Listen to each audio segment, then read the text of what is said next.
சாபமாவே இருந்துட்டு இருக்கு.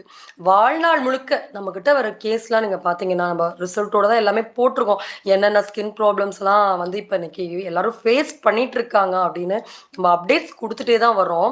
ஸோ அதில பார்த்தீங்கன்னா, ஒரு 10, 15 வருஷமா எல்லா மருந்தையும் எடுத்து, எல்லா ட்ரீட்மெண்ட்டும் எடுத்து, எதுலயுமே ரெக்கவரி ஆகாத பேஷண்ட்ஸ்லாம் கூட தான் இருக்காங்க.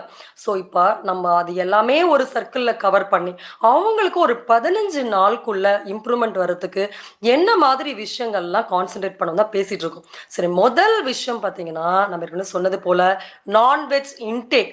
இந்த ஸ்கின் ப்ராப்ளம்க்கும், நான்வெஜ்க்கும் ஒத்து வராது.